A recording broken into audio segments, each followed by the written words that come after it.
Hello and welcome. My name's James Whitcomb. I'm the candidate coach, and thank you very much for joining me today for our Job Seeker Masterclass. This is our most comprehensive workshop that you're attending today. And in this workshop, we're going to touch on all the key things that you need to do when you're looking for work. So, in some of our other workshops, we focus just on resumes or just on cover letters. We run workshops focused purely on interviews and purely on how to give great answers to interview questions. But in today's workshop, we're going to be touching on all of the topics. We're going to be going from the start to the finish of the interview process, and we're going to finish with how you can negotiate a better salary offer. So thank you very much for joining me. It's great to have you with me today. I hope you learned something from today's session. Now, if you've been looking for work for some time, it can be quite easy to, feel quite disheartened throughout the whole process. But throughout my career, and I'm a director at a recruitment agency, I've seen candidates just change one or two things in a small way. And that has made all of the difference. So throughout today's session, don't think that you need to go away and change every single part of what you're doing when you're looking for work. Maybe aim to go away with two or three key takeaways. What are the two or three things that you can take away from today's workshop to go and help you improve your chances of landing a job? Because whether you've been looking for a job for 5 minutes, 5 days, or 5 months, it's always competitive. It is always really competitive. You might have heard recently in the media, reports around the fact that unemployment is low. And that is correct. Unemployment is low. However, regardless of whether unemployment is low or unemployment is high, it is still really competitive when you are looking for work. It is still a really competitive process. And so if you can learn a couple of tips, then that's going to help you on your job seeking journey. All righty, let's get stuck into it. Just before we kick off with a little bit of workshop housekeeping, because I am broadcasting to you live today, if I do drop off the line for any reason, it doesn't happen very often, but maybe once or twice a year when I'm running a workshop, the Wi-Fi drops out or we have a power outage. If something like that happens today, please hang on the line and just wait for me to rejoin. Take lots of notes. As we're going along today and you hear something, perhaps for the first time, I'd really encourage you to make a note of it. And the way you hear something for the first time and the way you receive that message is really powerful. When you hear it for a second or a third time, you can often hear it in a slightly different way. So take notes today and take a note of how something made you feel or your response to it the first time. You can also watch a replay of today's workshop. It will be uploaded to our YouTube channel and you can watch it pretty much instantly from the conclusion of today's seminar. Now, as your presenter today, I do have my presentation screen over here on the right. So if I do look like I'm looking over there a little bit today and reading some of the content or glancing over there, that's because that's where my presentation screen is. Alrighty, so today, what are we going to learn? What am I hoping that you're going to get out of today's session? Well, today we're going to learn the following things. What you need to know before you begin your job search. We're going to look at the importance of mindset and attitude during the recruitment process and how this can have a profound impact. How an effective elevator pitch can make a big difference. We're also going to look at how to get started on creating a great resume. We'll follow that up with cover letters, why they still matter, and how you can nail it. How can you go and nail your cover letter? How to effectively call a recruiter about a job. Interview preparation. We'll spend a fair bit of time today on interview preparation, video interview preparation, and how you can give great answers to interview questions. We'll talk about effective communication throughout the recruitment process, and we'll conclude with salary negotiations. Alrighty, a little bit about me, your presenter, James Whitcomb, before we kick things off. Who am I? What's my background? And I guess why am I presenting to you today? Well, to begin with, I'm a director at Smart Recruitment. We're an award-winning recruitment agency and we have offices in Melbourne, Sydney, Brisbane, and Adelaide. I've been in recruitment since 2005.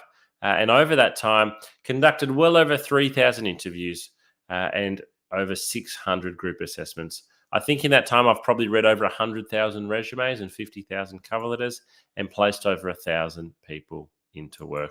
And I launched the Candidate Coach, the platform that we're meeting on today, about 2 years ago, because we wanted our platform for you, the job seeker, that was accessible at any time.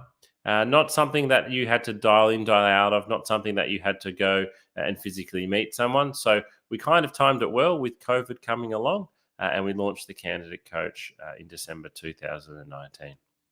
Alrighty, let's get stuck into our first lesson. What do you need to know before you begin your job search? What do you need to know? Well, first of all, planning will save you time, planning will save you effort, and planning will save you sanity. So I want you to have a think. What type of work do you actually want to do? This is often one of the first opportunities you will have when you're looking for work to actually reassess your career. Now, what a lot of people do is they finish their job for whatever reason as an accountant or as a customer service rep, and they go straight back out and apply for that exact same job. But I'd like to ask you the question, is that the type of work you want? What types of, when you were in your actual job, what were the tasks that you enjoyed the most? And what were the tasks that you enjoyed the least? I'd really encourage you to try to find a job that has those tasks you enjoyed the most. Maybe it's specializing within that field. Maybe it's doing something a little bit different. But this is actually an opportunity for you to do a little bit of an assessment on what you want to do. I'd also encourage you to think, where are your skills and experience going to be most valued? What do I mean by that? Well, put yourself in the shoes of a recruiter. Who would want to hire you the most? Who would want to hire you the quickest? A lot of the time, it is thinking about, okay, these are the skills I've got. Which company or which job is looking for these skills? Particularly if you want to find work quite quickly, think about who would be looking for you rather than what you are looking for. So we've got the chance to reassess, but if we're looking for work quite quickly, let's think about who would be looking for somebody like us. And a lot of the time, it's the competitors of your last employer, or it's within that same industry. So what I really want to tell you to do is to stop applying for roles that you're not interested in. Stop applying for roles you're not skilled for or qualified in. It is so easy on the job boards to go out and apply for 100 jobs in a day. It really, really is. Click apply, click apply, click apply. But all that is doing is probably decreasing your chances, to be honest, of getting a job, because you are wasting your time applying for jobs that you're not qualified, skilled, or interested in.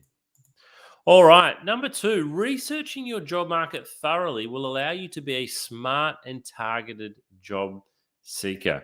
What do I mean by researching your market thoroughly? Well, let me ask you a question. How many jobs are advertised at the moment in your industry? If you're looking for a customer service role, there will be thousands. If you're looking for a mechanical engineering job, there might only be one at a time. So before you rush out and start applying, and even if you're not, sit back and take a look. Because if you've only got one job being advertised that you're interested in, you better put in a really good application. Whereas if there are more opportunities available, perhaps you can be a little bit more picky with those that you are applying to. But what's really important here is that you get an understanding on the lay of the land for the jobs you want. Which recruiters advertise your jobs? So if you see one particular recruiter who has 5 different jobs you're interested in, I'd really encourage you to pick up the phone and speak with them rather than just sending off 5 different applications. And my rule is 2 jobs per day. I think you should only be applying for 2, maybe 3, but 2 jobs per day. The reason for that is, as you'll find out today, I want you to put in effort to every application.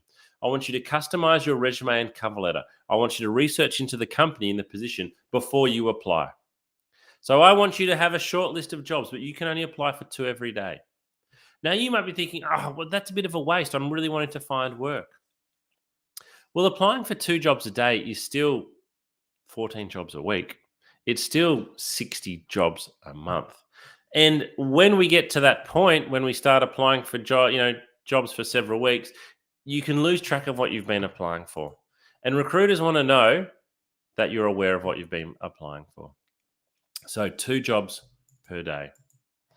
Stop rushing out to apply for as many jobs as possible, and let's start approaching it more thoughtfully. Let's be more thoughtful, more discerning in our approach.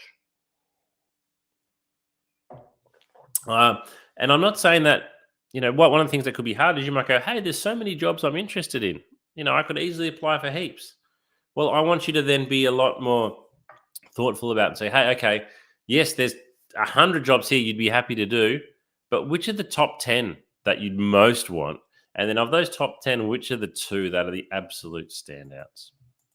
And thirdly, the way you handle rejection may help you actually land a job. It sounds really silly, but you are going to get rejected a lot, and then you're going to get rejected some more. And some of you attending the workshop today might have been rejected for 6 to 12 months. You might have made hundreds of applications.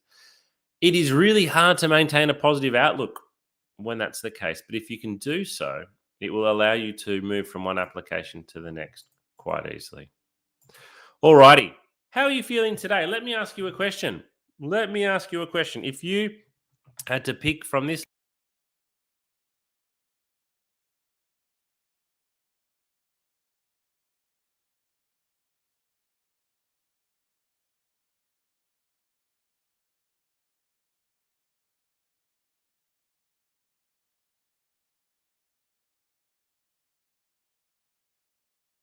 question, and there's a bit of a reason behind it, is I want to know, same question again, how do you present yourself as a job seeker?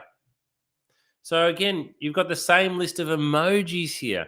But when you're writing your resume, when you're writing your cover letter, when you're speaking to someone on the phone via Zoom or face to face, how do you actually present yourself as a job seeker? How do you present yourself as a job seeker? Because we can actually tell. We can sometimes tell in the tone of your resume and cover letter. We can certainly tell by the tone of your voice. We can tell by the body language when you're interviewing somebody. How you present yourself as a job seeker makes a huge difference. So, what you want to have is a job winning attitude and a job winning mindset. I want to share a quote with you from well known recruiter Ryan Biggs. And Ryan writes, I will always go for someone with a fantastic attitude that may need a little bit of development over somebody I will always go for someone with a fantastic attitude that may need a little bit of development over someone who has all of the skill but a bad attitude. So what he's saying there is you can have all the skill. You can be the most qualified candidate. But if you've got a bad attitude, guess what? You are not going to get the job. And likewise, even if you don't have all of the skill, even if you don't have all of the qualifications, take some enthusiasm from the fact that, hey, if you present with a great attitude, and I'll show you some of the things today you can do to show great attitude, then your chances are probably better than you think. You can actually beat candidates who've got more skills and more qualifications if your attitude is better than theirs. All right. So let me ask you this question then. Put yourself in the shoes of a recruiter.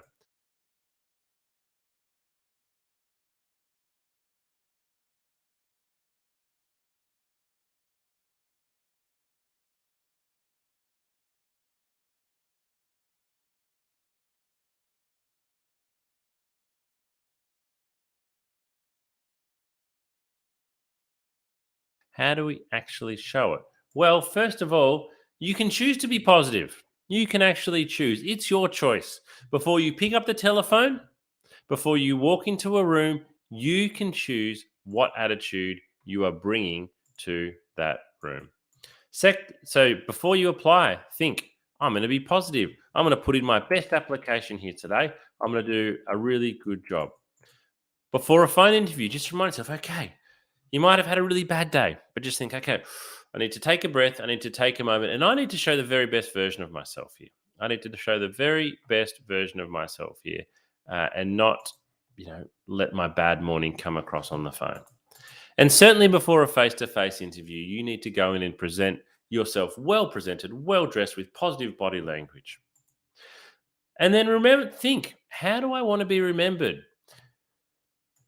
You will walk out of the room You will walk out of the room. When you walk out of the room, what do you hope the person that you've met with remembers about you? Have a think and think about how you can work that backwards. Follow up with the recruiter. So, a lot of people will send in an application, they'll have a phone call, they'll even have a face to face interview, and then they will wait to hear back from the recruiter and think that's the right thing to do. There's nothing wrong with doing that, but if you want to show positive attitude, follow up. Make a phone call a couple of days, certainly a week later. There's absolutely nothing wrong with that. Show the recruiter that you are really keen on this job, that you're really interested and that you're positive and enthusiastic. So we want to avoid being negative. We want to avoid whinging. We want to avoid complaining. We want to avoid arguing. And we want to avoid being unresponsive. And that final one happens quite a lot. If you've missed a call, call back quickly. If you've got a voicemail, get back in touch quickly. If the recruiter's asked you to send something through, send it through quickly. This is how we can show having a great attitude. All right. I want you to grab a pen and paper. I'm going to give you a moment to do this. Grab a pen and paper or open up a new window on your computer or your notepad on your iPhone.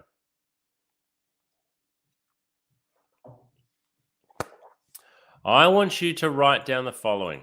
Now, I don't want you to actually answer them because that will take too long, but I want you to write down the following. 1, name. So write down 1 name. Write down 2, overview of your work history. Write down 3, your top 3 skills.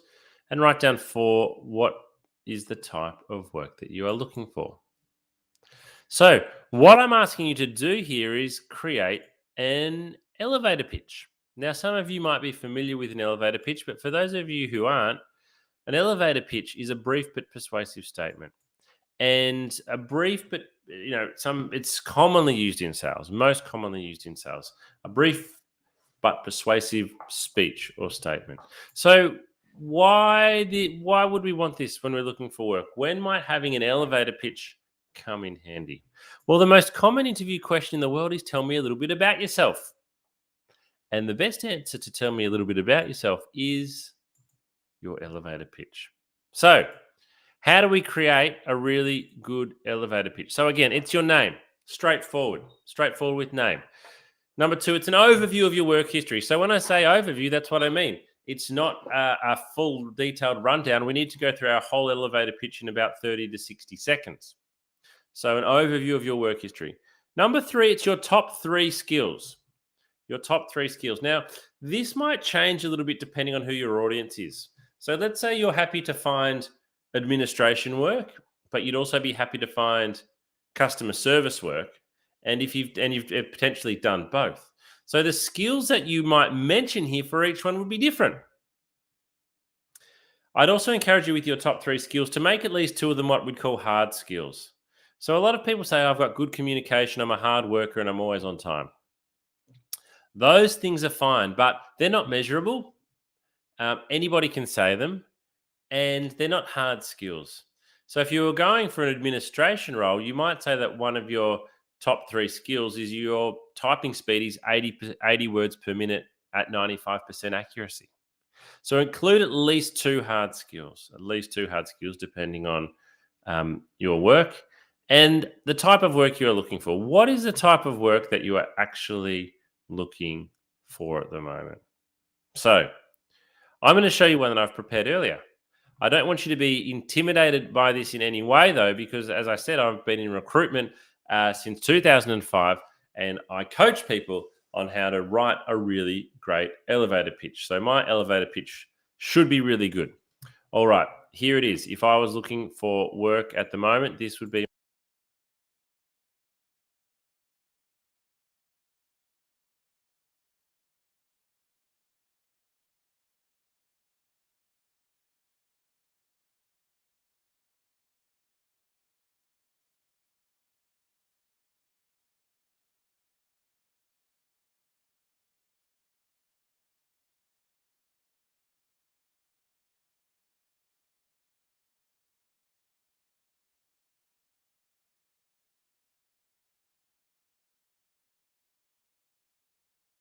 Yes, this is a really good elevator pitch because I've practiced it many times.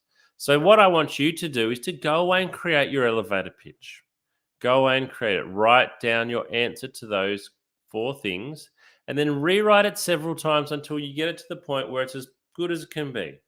Till it's as good as it can be, till you're really happy with it. I didn't just create my elevator pitch on the first attempt. I rewrote it several times. Once you've got it to the point that you're really happy with it, I want you to have several copies. I want you to have a copy saved on your phone. I want you to have a copy stuck on the fridge or on the kitchen bench, maybe a copy printed out in your handbag. The reason being, if someone calls you about a job and says, look, just tell me a bit about yourself to start off with, you're going to think, oh, that's my elevator pitch. And then you're going to think, what is it again? And if it's on the kitchen bench in front of you and you've just got to look down, it can get you started and off you go. And then finally use it. You create your elevator pitch so you can use it. It is a great way. It is an absolutely fantastic way, because when we say to candidates, tell me a bit about yourself, a lot of candidates go, would you like to know about my work, or would you like to know about me outside of work, or a bit about myself? I've been working in finance for 7 years. And it is a really friendly question in some ways, and it's a bit of an icebreaker, but don't drop your guard. This is your first opportunity to create a great impression. And if you come with a great first impression and give a really good elevator pitch type answer, the recruiter's impressed very, very quickly. And you're up to this level. Whereas if you have a bad first answer, you're down here. And whether you start down here or whether you start up here, it's much more likely that's where you're going to stay wherever you begin. So begin up here, and it's easier to stay up here. Begin down here in your interview or your first impression, and it's really hard for you to get back up there. Alrighty, I've got a question for you. How long do you think a recruiter spends reading your resume? How long? You have spent hours, days, weeks, months, years. Some people's resumes have evolved over time. It might have started 10 years ago, 15 years ago, and then you add each job to your resume. So it's kind of become this document that you work on all the time. You've spent a lot of time on it. How long do you actually think recruiters spend reading your resume? Well, I'm going to give you the answer right now. 7 seconds. Eye tracking study shows that recruiters look at resume for 7 seconds. I've got to tell you, that's not a great stat, is it? That stat is certainly not great for job seekers, and it's a stat I'm probably a little bit embarrassed about as a recruiter. I don't think that's something that we can be proud of. It is important for me to point out that 7 seconds doesn't mean that they stop reading at 7 seconds, but it's at the 7-second mark where the recruiter decides whether or not to keep reading your resume. At 7 seconds, they decide whether or not to keep reading your resume or whether they're going to move on. So we've got a very short period of time here where we really want to impress the recruiter. So we can complain all as much as we like about this stat, but it's not going to change it. So we need to know how to make our resume stand out in 7 seconds. So let's look at this article in a little bit more detail and see what we can learn. So I'm going to read the second 2 dot points here. Resumes that succeeded in capturing the recruiter's attention featured simple layouts with clear section and heading titles. Resumes organized by E or F pattern. I want you to think about a piece of paper with a big capital E or a big capital F. So we've got stuff coming across and then stuff going down the side coming across. They're the ones that did well, especially when they utilize bold titles and bulleted accomplishments. So that paragraph tells us what we need to do. Simple layouts. We need white space, we need headings, and we need bullets. Resumes did not fare well when they're hindered by cluttered layouts. A lack of white space on the page, multiple columns and long sentences. A lack of section or job headers also turned off recruiters, as did text that didn't flow or draw the eye down the page. So your resume, you want to be rich with information, but we need to leave white space. We also need to have headers. We don't want it to be too cluttered, and we want to use dot points and not just big slabs of text. So it's not a great stat, but we can all learn something from it. Okay, I'm going to give you a little bit of an insight into effective resume writing. Today, we're not going to go through a whole resume from start to finish. That's a separate workshop that we run. Keep your eye out for that one. But I'm going to show you how you can get started on it. So, first of all, what is your resume? Well, your resume is a factual account of your employment and study history. So, when we say factual because it has dates, it has times, it has locations, it has job titles, it has other people's names, it has educational qualifications in educational institutions. So, it's basically a whole bunch of facts.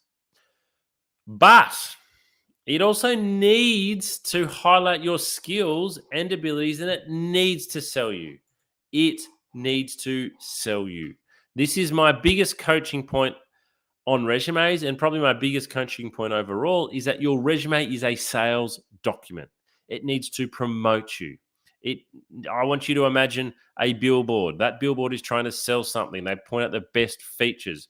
Your resume is the same. Your resume needs to sell you. It needs to promote you. It needs to say to an employer, look at me, buy me. It needs to have the very best aspects of you on it.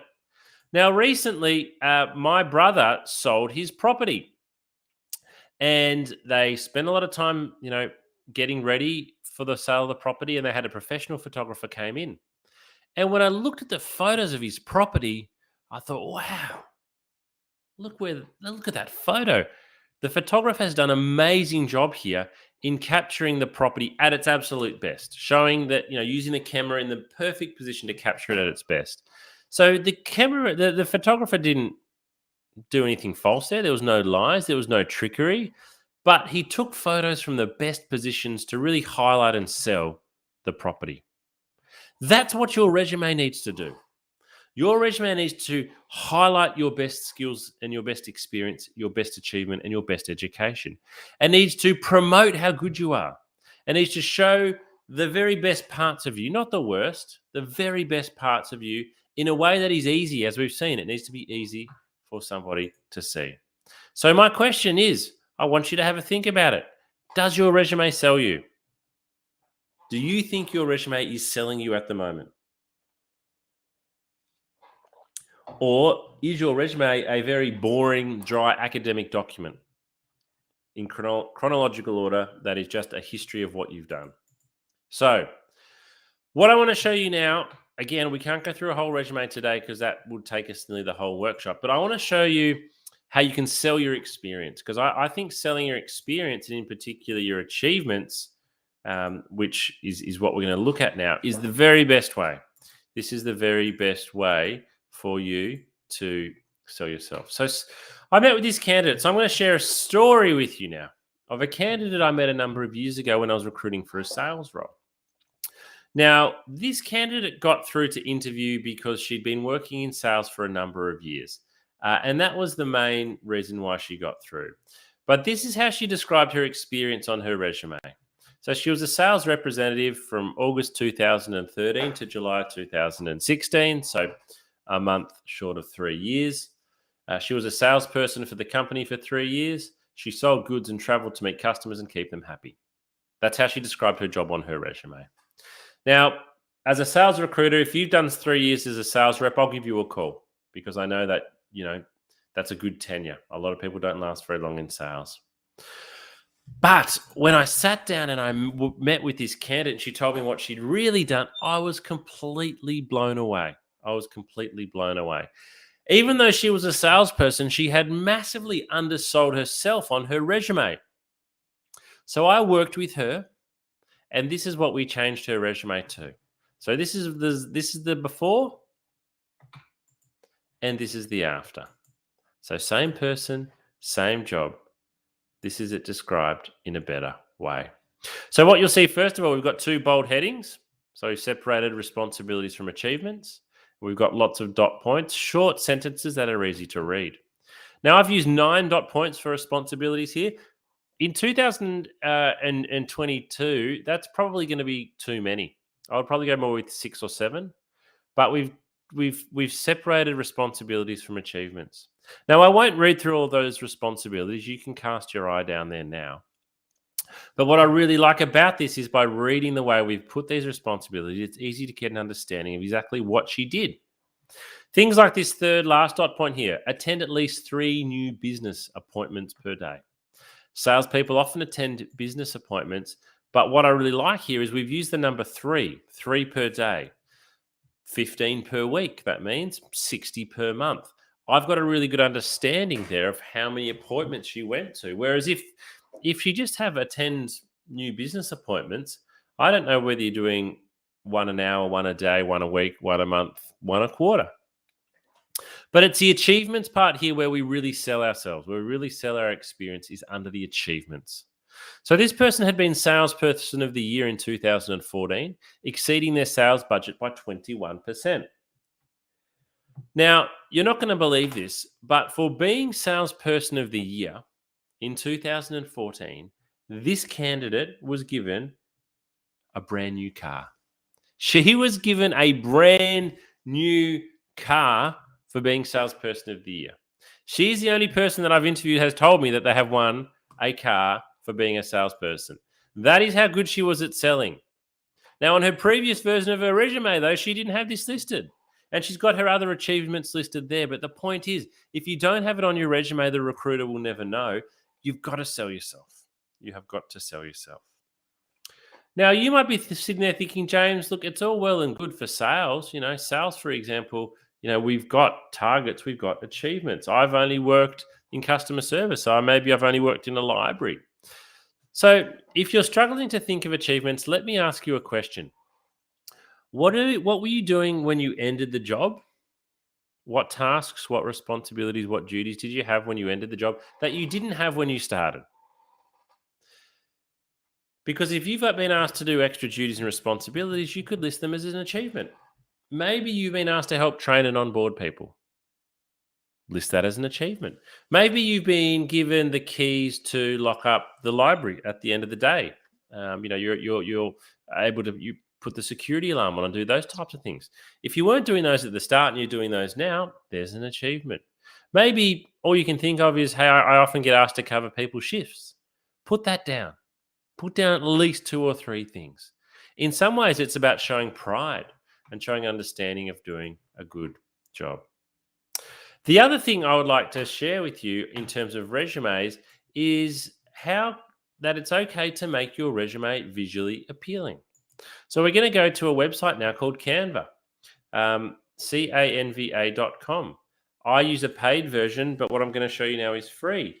And if you go into Canva and type in resume or resume template, what you'll see load up on the screen now is a whole, I'll get rid of my camera.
canva.com. canva.com. You can do most of this on a free account. All right. So my summary for you for resumes is sell your skills, sell your achievements and your experience, but your achievements are the main one. Sell, sell, sell, sell, sell. Make your resume easy to read. And this can be really hard because for a lot of people, we're thinking, oh, how do we cram, so much, I've got so much that I want to get onto my resume. But you don't need to get everything onto your resume. Less is more, and it's the recruiter's role, to ask questions about, filling in the gaps. It should be it should be visually appealing, and it's okay to be bold. Okay, it's okay to be bold and use something like Canva, and it must be tailored for every job. This is so important. All right, this is so important. If you apply for 5 jobs a week, even if they are all the same job title, let's say customer service for argument's sake, they are still for different organizations. The jobs are still slightly different. You can only list 6 dot points, and 2 achievements. Make sure you are listing the things that are relevant to the job. Read the advertisement. What they are asking for in the first 2 or 3 dot points in particular is really important. Make sure you have that on your resume. Make sure you have that on your resume. Alrighty. We're going to move now from resumes to cover letters. Cover letters. And I've got a question for you. I want you to answer this in your mind. Are you submitting a cover letter with every application? Because some recruiters read cover letters before they read the resume. Now, a lot of people enjoy saying, hey, cover letters are dead. I've been hearing the phrase cover letters are dead since I joined recruitment in 2005. Guess what? Cover letters are not dead. They never died. They're still here. At Smart Recruitment, like most places, you can still submit one with every single application. People hate writing cover letters. Not all recruiters read them. I'll be honest there, not everybody reads them. But some recruiters will read them first. Your problem is you don't know who you're sending your resume to. So unless the person you are sending your resume to says, do not send a cover letter, I will not read it, you must submit a cover letter. You can only submit 2 things as a job seeker, your resume and your cover letter. So why would you skip on one? Skipping on one is a huge risk, and I think it's a huge mistake. All right, so let's talk about actually what a cover letter is. First of all, it's very different language to a resume. It's a letter. Think about how you write a letter. You write a letter to somebody. We don't write letters very often anymore, but maybe think even about an email. You write it to somebody. Even if you don't know their name, you are writing your cover letter to someone. So we personalize it. We really need to have done some research here. We should be doing research before we apply for every job, and we can then use that research in our cover letter. And the purpose of this is to show the person reading the cover letter that we've done some research. It sounds like a bit of a game, but we want them to know we've done some research. And we want to include that information in terms of what we've learned on our cover letter. It's only ever 1 page long.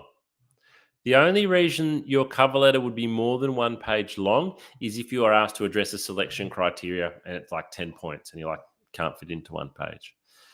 Unless that's the case, your cover letter should only ever be 1 page long. We need to proofread it multiple times. A lot of people proofread for spelling mistakes and they catch all the spelling mistakes. But what is really hard to catch in your own work in particular is grammatical errors. A lot of people don't catch their own grammatical errors. So proofread multiple times and catch those grammatical errors.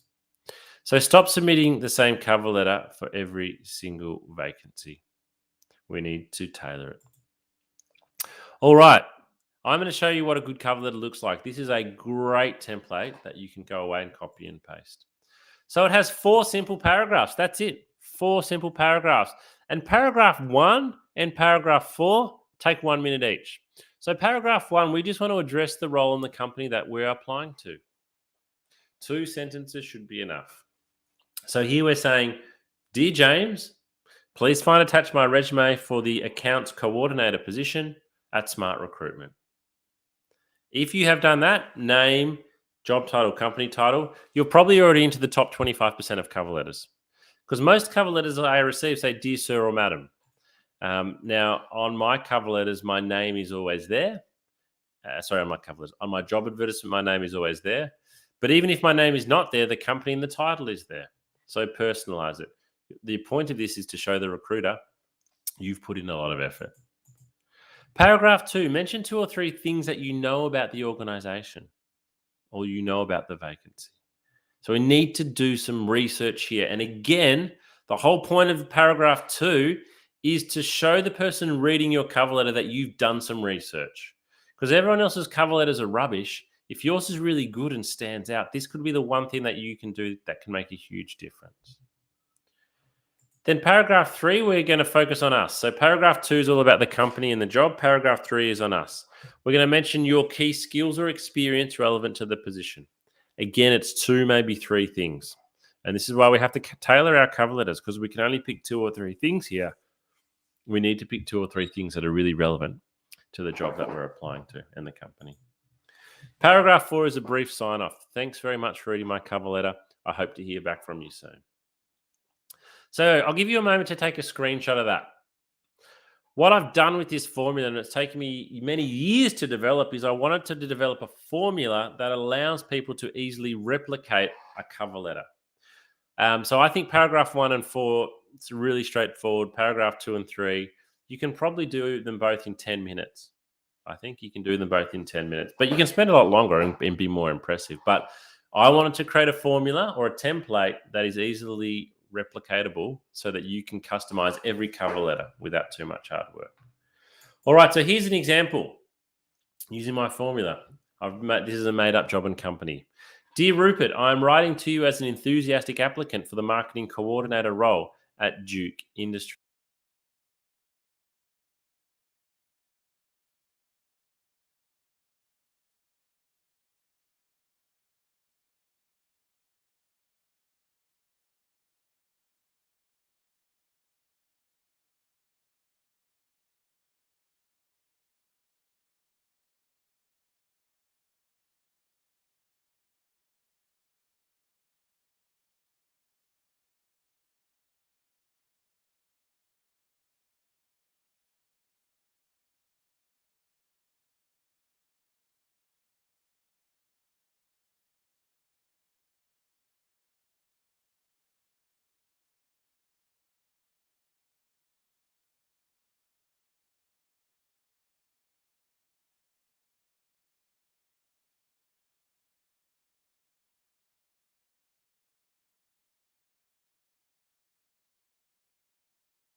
Paragraph 1, up the top here, name, company name, job title. Paragraph 2, we're talking about what we've learned on the company. We've done some research. Paragraph 3, we've picked 2 or 3 things we've done relevant to the job. Whoops. And paragraph 4, a brief conclusion. It looks really good. It looks really professional. It looks like you've put in a lot of effort on this cover letter. Now, here's the same cover letter in a slightly different template. So the template that I have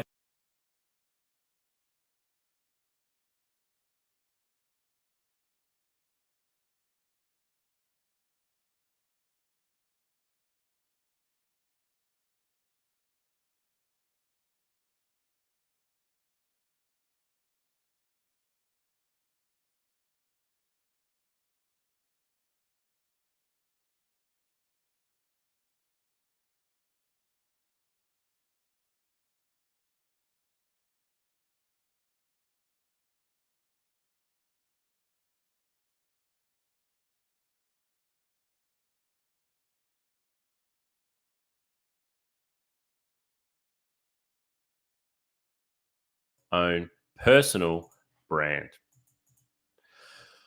Alrighty, we've come so far. Let's go a little bit of a recap on today. We've talked about researching and finding the right role. We've gone on how we can create a great elevator pitch. We've done that. Maybe we've had a phone call even. We've been able to put our elevator pitch into practice. We've tailored our cover letter. So you found those 2 jobs that you're going to apply for. You've done some research. You've tailored your cover letter to the job. You've created your awesome cover letter as well, and you've tailored that. So you've done a lot of work so far. You've clicked apply and you've sent your resume off. Now what? Now what are you doing? Tomorrow, what are you doing? What's happening with this application? What do you need to do? It's been 1 day now. It's been 2 days. It's been 3. It's been 5. You haven't heard. What should you do? Well, I think you should pick up the phone and make a call. Pick up the phone and make a call within 24 hours of applying. I know what you're thinking. Are you mad, James? Picking up the phone and calling somebody about a job they've got advertising is really scary. It can be really intimidating. But I'm not mad, and you need to be brave. Particularly if you've been looking for work for some time, I would really encourage you to make a well planned and organized phone call. And I'm going to show you how to do it. I want you to consider the following scenario. When I'm in my recruitment office in Melbourne and I sit down and I've got 10 or 12 recruiters around me, they're busy on the phone, they're doing phone interviews, they're reading resumes, they're walking in and out of face to face interviews or Zoom interviews. They've got lots of resumes to read. If the phone rings and they pick it up and say hello, and it's you on the phone, even though they've got 100 resumes to read, guess what? We're speaking with you now. And if you sound organized and if you've got some really good questions, I might bring up your resume while we're speaking. So I'm not looking at those 100 resumes anymore. I'm looking at your resume. And what you're actually doing here is if you think everyone's getting 7 seconds of resume exposure, but if you can speak to the person on the phone, you might get 3 minutes, 5 minutes, 20 minutes. You are significantly increasing your exposure. Now, exposure doesn't mean you're going to get a job interview or get a job. What it's going to mean, though, is you get a lot more consideration. And it also means that assumptions or incorrect assumptions might not be made. So I'm not mad, and I'd really encourage you to be brave. But what we cannot do is make a bad phone call because our exposure then will have a bad outcome. So this is what we need to do. How do we effectively call up a recruiter about a job? So first of all, we need to know the name of the person we're wanting to speak to. And we need to expect them to answer the phone. This sounds really silly, but a lot of people say, I never can get a recruiter on the phone. When they do answer, the candidate's like, sound organized. Think about your first impression. If they don't answer the phone, the first call, leave a voicemail. What I would then encourage you to do is to continue to call back once or twice a day, but only ever leave one voicemail. Only ever leave one voicemail. Ideally, you're just hoping to catch them when they're sitting at the desk and they pick up the phone. Number 2, we need everything printed out in front of us. So we want resume, cover letter, job advertisement, elevator pitch. We want it all laid out in front of us.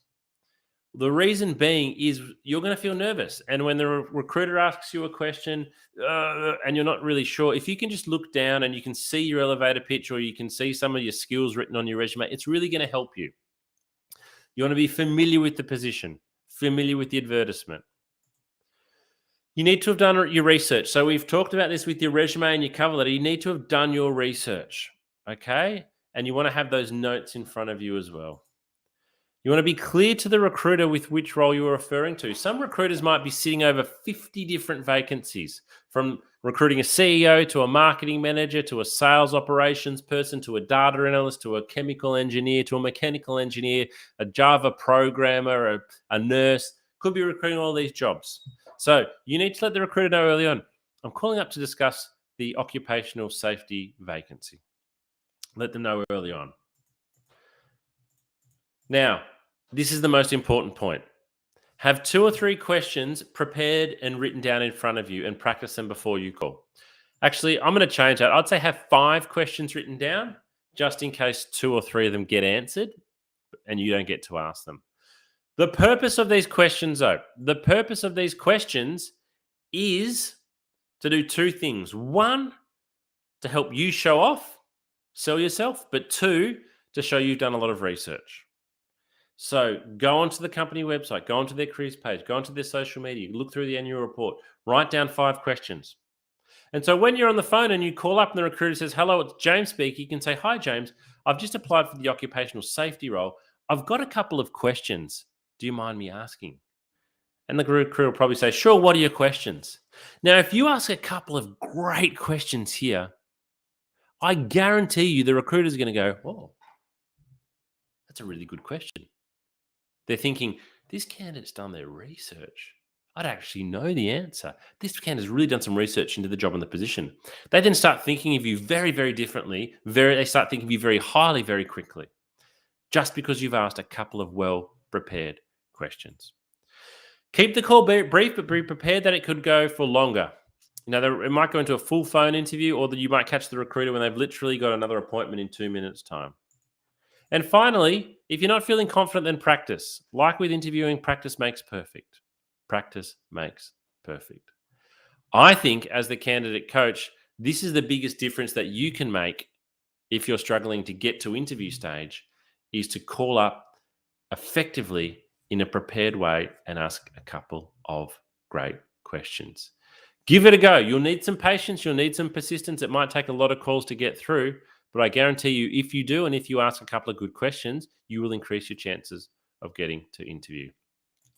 So, what's with all the research? I'm asking you to do a lot of research at the moment. I want to share a quote with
of your application. So, you are competing against candidates who will do a lot of research.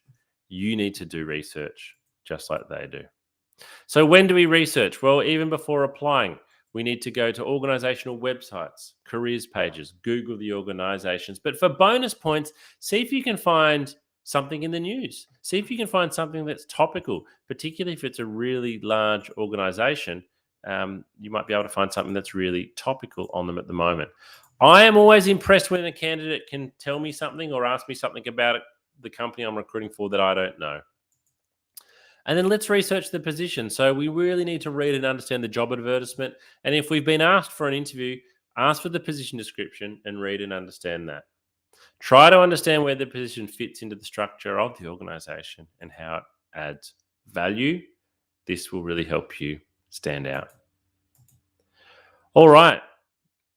Let's talk about interviews now. So let's take a moment again to pause. Let's go back to the start. We've done the research to find the jobs. We've applied for 2 jobs per day. We're tailoring our resume and our cover letter before each application. We've followed up with a phone call, and guess what? That phone call has turned into being invited in for an interview. So again, it's building blocks here. It's going through the process, but it can feel like a lot of work, and we're only at the interview stage. So we need to keep going. So how are we going to present ourselves at interview? Here's my emoji board again. You probably know the answer by now, but we need to present the very best version of ourselves when we're going to interview. So we don't want to turn up for interview and show ourselves at 50%. We don't want to turn up for interview and go, even if we're feeling rubbish, we've had a bad morning, we've had a fight with our partner, we're upset about something, we've got to leave that all behind just while we're in the interview room. Because if you show yourself at 50%, you're not going to get the job. And the recruiter can only base their decision on you at 50%. But if you can show yourself as close to 100% as possible, then you are giving yourself the best chance of getting the job. So how do we actually present the very best version of ourselves? Well, first of all, practice is absolutely key here. Practice, practice, practice, because that helps to give you confidence. We need to mentally prepare for what is going to happen. We need to tell ourselves that we're going to get nervous and that getting nervous is okay. And we need to give ourselves plenty of time. Give ourselves plenty of time. The one thing that ruins everybody's plans when it comes to performing well at interview is running late or running just on time, and it will stress you out big time. Dealing with nerves and anxiety at interview. This is a really big one. So I'm actually going to share a little video with you here from a workplace psychologist on how you can deal with nerves and anxiety at interview.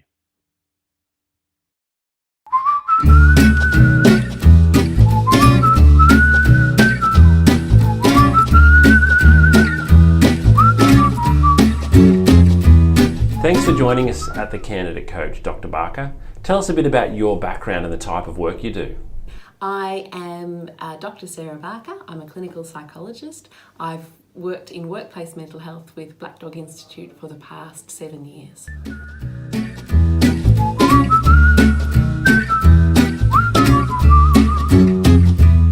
Dr. Barker, why is it common to feel nerves when going for a job interview? We commonly feel nervous, and I would say most people feel nervous when going for a job interview because we feel a lot depends on it and that we're going to be evaluated as well. So nerves are a very, very common response. It's really important to remember that the person who's doing the recruiting also feels nervous as well because they want to get the right person, and they're also aware that they're expecting people to come in feeling nervous as well. They know that that's a common human experience.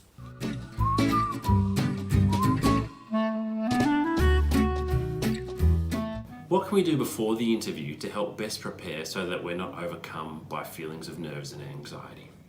To best prepare ourselves to avoid some of those feelings of anxiety and nerves before an interview, firstly is to accept, I think, that they're going to be there. And actually, a few nerves are actually helpful. They help us give our best performance, give our best answers, think the best on the spot. So accepting that there's going to be a level of nerves is okay. But I think also probably an hour beforehand or the morning before the interview, really practicing some breathing strategies, whichever is your favourite breathing strategy, to calm those nerves down, calm the system down, calm the breath down, and allow your body to relax as much as it can into the interview. I also think preparing answers and having a practice in front of the mirror of some likely answers that are going to be, or likely responses to questions that are going to be asked can be very, very reassuring, because often the questions we predict are there. And even on the internet, there are usually lots of questions for any job that are typical questions that you can then prepare a brief response reflecting on your experience beforehand. So it's not such a test in the moment then, because you've got some preparation behind you. The other thing I think too is reminding yourself, I've got this far and this is a good thing. And, they're interested in getting to know me. I'm also interested in getting to know them, and concentrate on the relationship too and enjoy the relationship as much as you can. They're usually going to try and put you at ease so that they can see how you respond as well.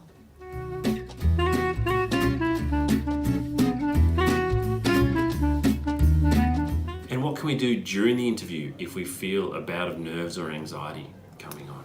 It's very common for us to suddenly feel overwhelmed in the moment in an interview. If that happens, take some deep breaths. It's okay to buy some time. It's okay. And also, when we take deep breaths in an interview, it's only usually us that notice. Okay, so taking some deep breaths can really be helpful. And even saying to the interviewer, could I just take a moment here just to pause and gather my thoughts, and then just breathe, okay? And then when you're ready, come back and say, I'm ready to continue on. And that's a fine way to manage nerves during an interview.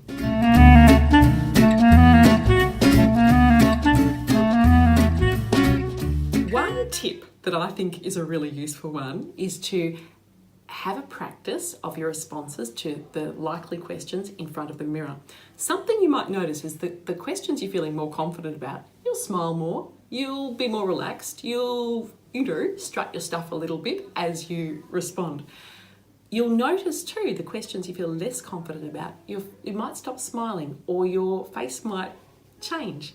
Those questions are the ones you need to practice a little bit more at, and remind yourself of your confidence with that, or prepare your answer so that you do feel more confident, because your face will actually tell you in the mirror, and that can be good preparation for the actual interview of knowing where to where to focus on in feeling more strong in your responses.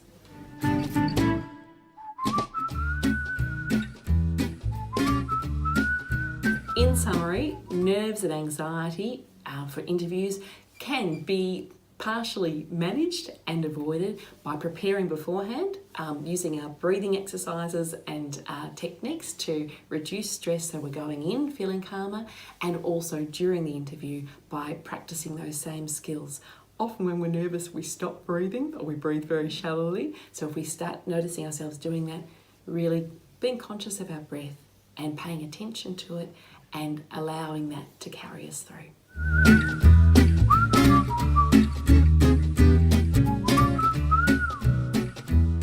Thanks for watching today, and we hope this has helped you best prepare for your next job interview. Good luck.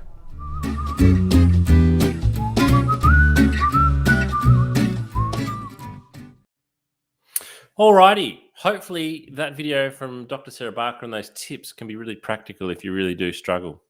All right, let's pretend we've got a job interview tomorrow now. Let's pretend we've got a job interview tomorrow. What do we need to do? Because the preparation certainly starts well more than a day before. But if we had a job interview tomorrow at 10 a.m., what do we need to do on the day of the interview? So there's several things we need to do. We need to make sure we know how we're going to get there.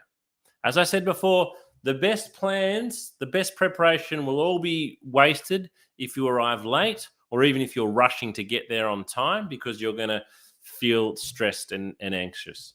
We want to make sure that our clothes are ready the day before, not waking up in the morning and doing it that day, because what if you pull out the shirt or the pants that you're planning to wear and you discover they've got a coffee stain on them, or they're ripped, or the iron's not working? Get your clothes ready the day before. Likewise with the shoes, and likewise with printing everything. Again, if you've been asked to bring something along that you need to print out, get it done the day before and do any assessments that you need to do as well. So if you've been asked to do a test, do it a day or two before and have a practice. Have a practice of your interview answers. So the aim here really is that when you go to bed the night before your interview, everything's ready. It's going to be hard for you to have a good night's sleep probably the night before the interview. But if you're lying there thinking, I've got to find my shirt, I've got to find my dress pants, I've got to polish my shoes. Actually, where's the shoe polish? You're not going to be able to settle. At least if you do it all the day before, you can hopefully give yourself the best chance of having a good night's sleep and you are prepared. All right, beep, beep, beep. The alarm's gone off. It's the morning of the interview. You probably haven't had a great sleep, but you're up now. What do we need to do that day? Well, really important is that we need to actually start off by having breakfast. You need a full stomach to give you energy, to get your blood sugar levels going. You also need to have a full stomach because sometimes when I interview people in the morning, if they skipped breakfast, I can smell it on their breath, which is really unpleasant. We need to shower, shave, we're brushing our teeth, we're fresh and clean. We want to avoid strong odors. If you are a smoker, try to avoid smoking. However, I would rather you have a cigarette than be really struggling with your nerves. Sorry, not your nerves, with your shaking. Give yourself plenty of time. Take an umbrella, take mints, those types of things, and get to the location 30 to 40 minutes early. But don't arrive at reception. Don't rock up to reception 40 minutes before your interview. Maybe wait downstairs or in your car and arrive at reception 5 to 10 minutes before. Now, take to the interview, we need to take with us a compendium. So there's a photo of a compendium on the screen there now. You can buy one of these from Officeworks or your local news agency for $20 or $30. And by taking this along, you look really professional. Looks professional having this under your arm. I always take a compendium to any business meeting I have. I also take a compendium to any interview. But as well as looking good, it has a practical application. So everything listed below there, you should have in your resume. We want copies of our resume, cover letter, and elevator pitch, just in case. We want some questions written down, a bit like when we're making the call. Let's take some questions we can ask, and yes, you can do this. We want a copy of the ad. Always take along photo ID and payroll information, even if you haven't been asked, just in case when you get there, the recruiter asks you if you've got it and was expecting you to have it, even though they haven't asked, and anything else. So use a compendium. Take this along with you. All right, video interviews. That's what's happening at the moment. How do we best prepare for a video interview?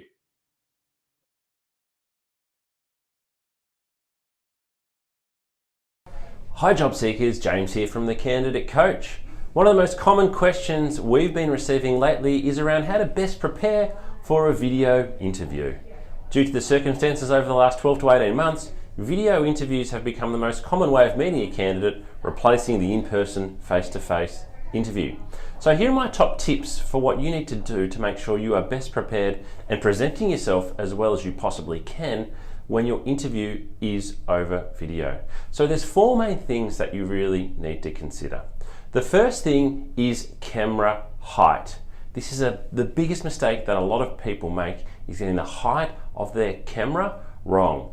If you've got a laptop, for example, that is sitting on a desk, you need to lift it up. The camera should always be at eye height. You want to imagine the lens of a camera is the eyeball of a person. So if you are looking down at your laptop or your phone, it's going to look back up your nose. So keep the camera positioned at eye height. One of the great ways to do that is to buy a tripod, something like this. So if you don't have a tripod, it's well worth going out and spending the money. Here's another one that I've got here. This one in particular I find to be really, really good.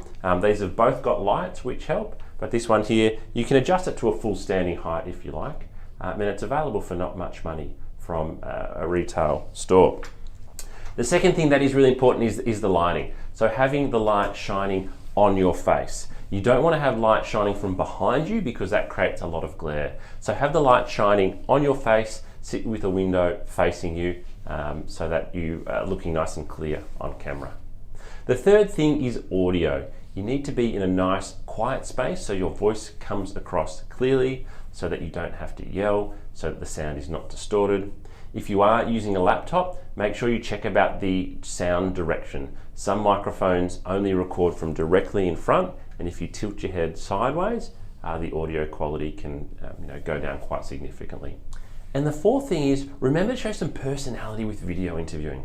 A lot of people speak to a camera in a different way that they speak to a person. So again, look at the lens of the camera and imagine you're speaking to a person. Smile. Talk with your hands if that's what you do, but don't look around the room. If you're nervous, don't look down at your hands. Look at the camera and give an answer as if you were giving it to a person. This can be challenging, particularly if you are being asked to record answers and there's not actually a person that you are speaking to, but personality definitely comes through on video, so make sure you show yours. And with everything, practice. If you're not sure how you're going to present, or you think, I don't think this is going to work really well, set up your camera, hit record, and just speak to the camera. Talk, see how you look, and practice several times. This is going to be the new norm, or not the new norm, it is the norm for quite some time now, so it's really important that you understand how to best prepare for video interviewing. Good luck.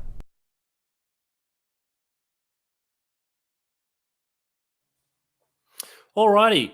How do we give great answers to interview questions? How do we actually give great answers to interview questions?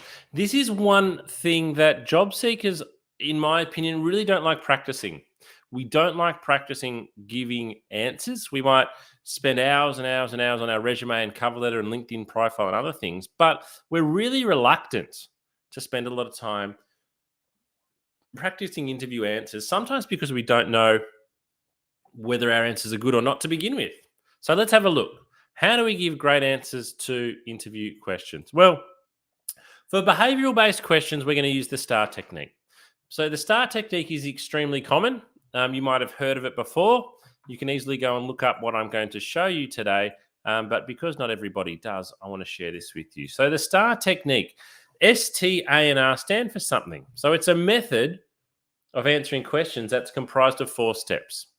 S is for situation. We're going to describe the situation and when it took place. T is the task. Explain the task and what was the goal.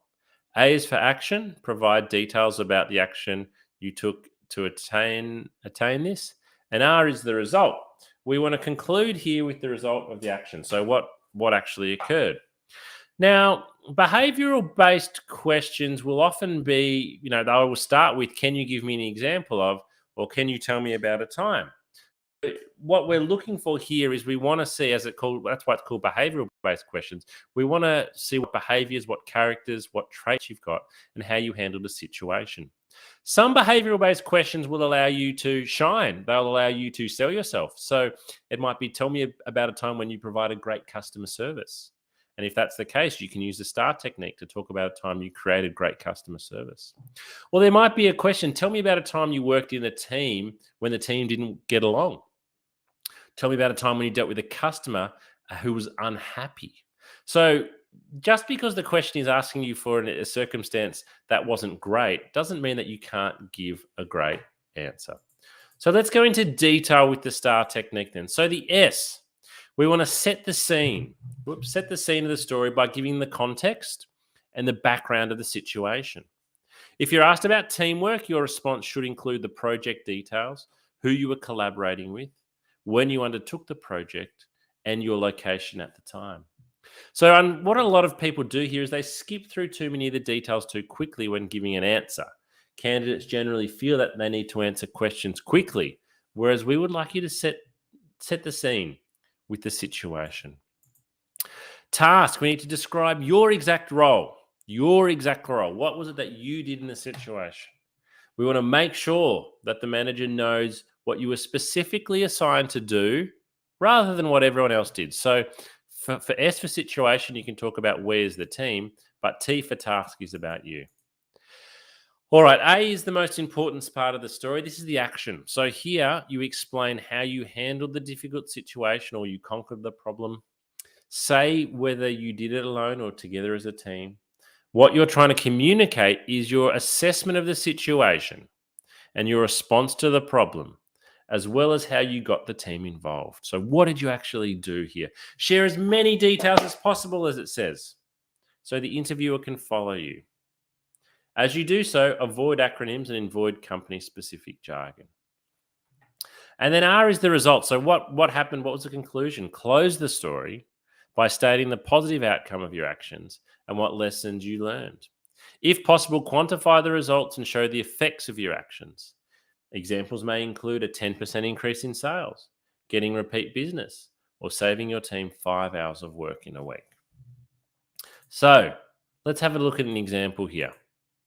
So this is an example for a nurse going for an interview for a nursing role.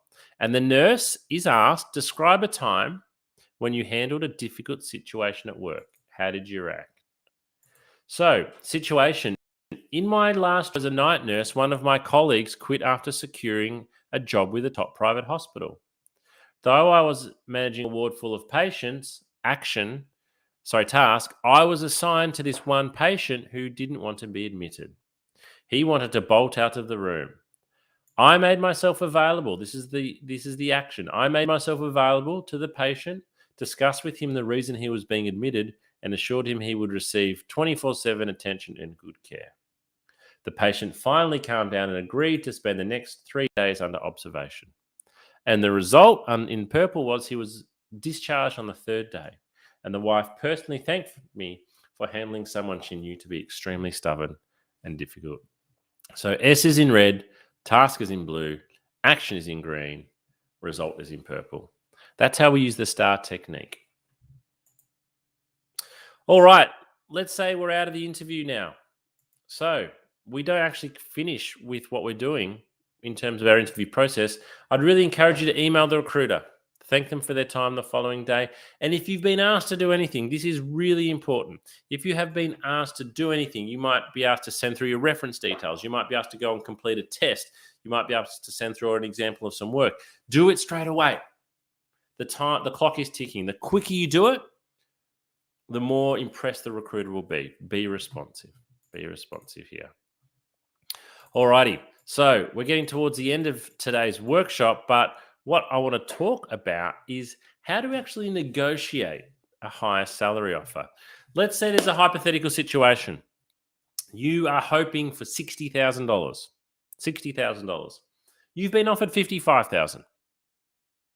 So you've got a decision to make here. You've got 3 choices really.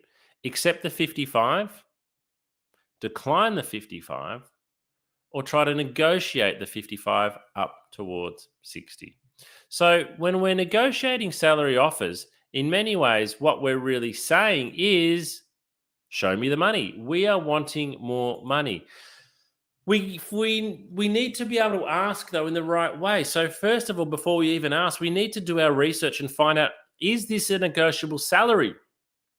If you are applying for a job, for example, at a government organization, it's not negotiable. If you are applying for a customer service role in a bank and there's 500 people already doing that job, the salary is not negotiable. So if you try to negotiate a salary that is fixed, you are going to look foolish. We also need to do our research to know what is the market rate for the position. So it is all well and good that we want $60,000, but what are the other jobs paying? Are they paying $60,000? Or is actually $55,000 actually what the market is paying? We need to do our research before we negotiate. We then need to build a case. So we need to show what we are talking about. So what we would do is, first of all, we would always be very grateful. We would say, thank you very much for the offer of 55,000. I enjoyed the interview and I would love to accept this offer. However, I'm really seeking $60,000 and this is why. And what we would answer to the this is why is, I've got more experience than you're looking for. I've got more qualifications. I was paid more than this in my last job. I'm bringing more than what you were asking. So we can't just say, thanks for 55, I want 60. We've got to build a case. We've got to show that we know what we are talking about and why we want that money. And we need to demonstrate why you are worth more than the offered salary. Why are we worth more than that? As I said, maybe they on the ad they said we want someone with 2 years experience and you got 4. Maybe you've got a degree and that's not asked for. Maybe you're bringing other things to the job. And finally, we negotiate in a firm but friendly manner. You need to expect that if you come to negotiate a salary offer, it could be retracted. It could be retracted. In my recruitment history, I have had 2 types of people when it comes to companies, when it comes to negotiation. Some companies will say they want to negotiate. No way. We've given them a fair offer. If they don't want to work here, we'll remove that offer. That could happen. I've also got organizations that say they want to negotiate. That's fine. Happy to negotiate. It's all part of the process. The concern is you don't know who you're dealing with. And so you do need to be prepared that an offer can be retracted. And if, the impression sometimes that you can easily give when negotiating a salary offer is that you aren't grateful. Sorry, not that you aren't grateful. Well, you aren't grateful and you're just not sure on the job. Now, if you are still wanting more assistance with your job seeking, can I really encourage you to go to your candidate coaching platform and check out all of these resources that you'll see on your screen there now. We've got video coaching, resume and cover letter templates, interview questions, online practice tests that you can take, checklists, articles, advice for executive candidates, mental health support, more of our live workshops advertised, and this is all available to you for free on your candidate coaching platform. Before I go today, we would love your feedback. We would absolutely love to hear from you. Please, if you can take a moment, whoops, wrong screen there. If you can take a moment,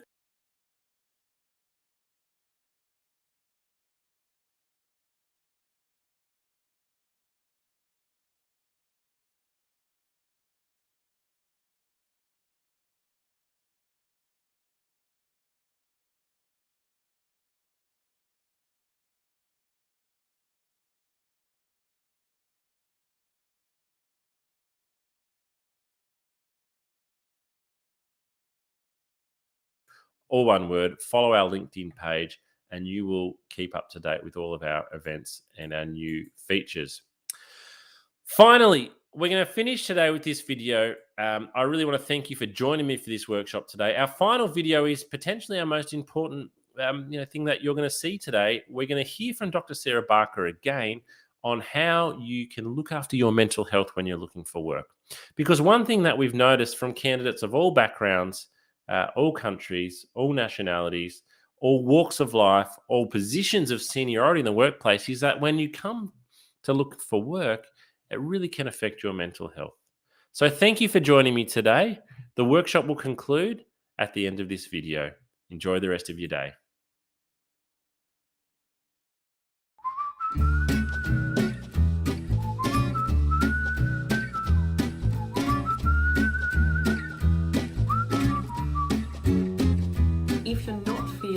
terrific at the moment and you feel like your mental well-being has taken a little bit of a dip, please remember this is not going to last forever. There's lots you can do to manage your mental health and get back on top of it.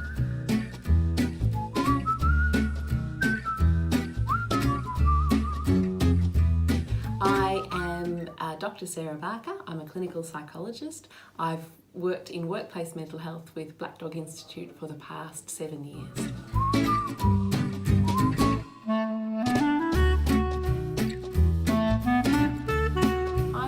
With a lot of adults and young people, mainly with anxiety, depression, trauma as well, a range of issues, and many who are looking for work and undergoing that process of trying to find employment.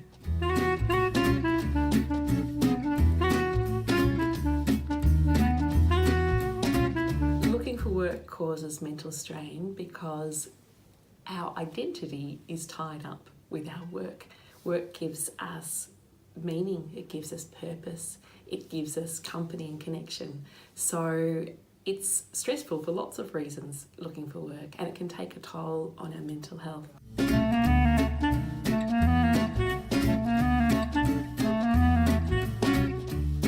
It's really important for us to be aware of the signs that our well-being and our mental health might be dropping. Probably the biggest sign is changes in behaviour. So that might be changes in the way we're thinking or talking to ourselves. We might be saying things like, who would employ me? I'll never get a job.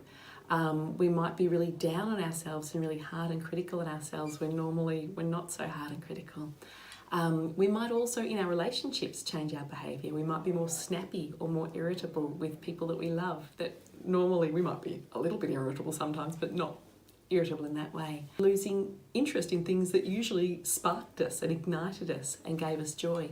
So perhaps usually we like walking the dog and suddenly we start thinking, I can't be bothered walking the dog today. That sort of thing, those changes in behaviour are really significant because they tell us that something's different, and if we're noticing, I suppose, more than one of those and it's affecting the way we feel, and this is over a period of say 2 weeks or longer, then it's a really good idea to have a chat to a GP that you trust, and find out what might be going on, have a discussion and see if there's any physical reasons for that, or if perhaps your mental health and wellbeing might be able to do with a little bit of extra support, and then the GP can refer you on to see a psychologist, a counsellor, whoever is most appropriate for you.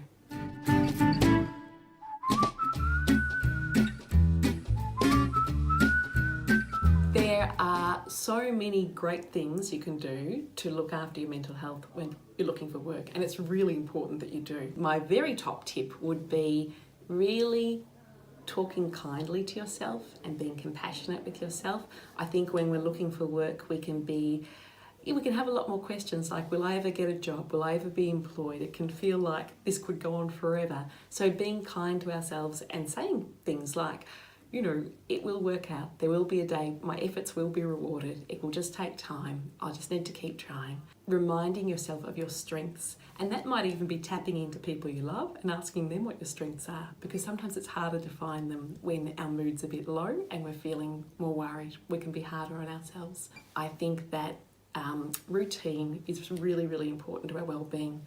When we're looking for work, we mightn't have such a regular routine because there mightn't be a 9 to 5 start and finish time for a job. Well, there isn't. So instead, thinking about looking for work as a job in itself can be helpful.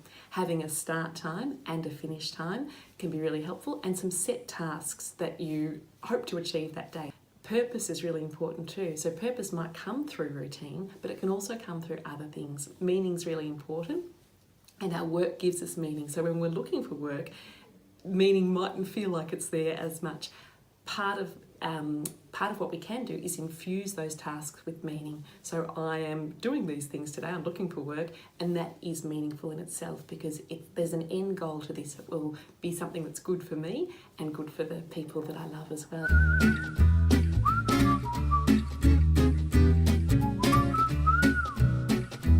Some excellent resources for looking after well-being when looking for work are the Headgear app. The Headgear app is free, it's evidence-based, it's developed by Black Dog Institute, and it is fun to use. It uses mindfulness, so a technique to really help us relax and reduce physiological arousal, which can often occur when we're feeling anxious. It's got a 30-day challenge, which is just short, bite-sized little challenges to extend your well-being and grow your well-being, and that can be really extra important when we're looking for work. There are also some really terrific resources available through the Black Dog Institute. One of them is a beautiful self-care plan that encourages you to think about your top coping tips, the things that personally work best for you, that are positive coping strategies. Another really good resource is through Beyond Blue, and they've got some excellent resources to look after mental health while looking for work, and also when people are recently out of work as well.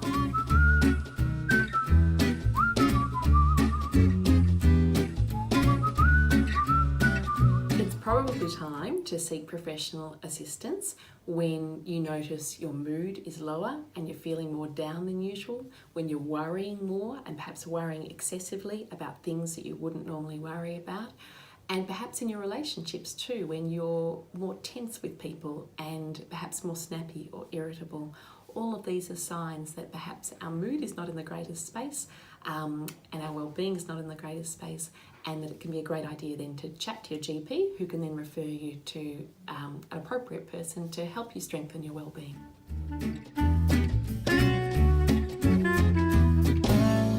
It's very common for people to have a dip, but please know that that's not going to last forever, and that there's lots you can do through looking after yourself, but also through getting access to professional support that can really give you a boost again and get you back feeling good as you're looking for work.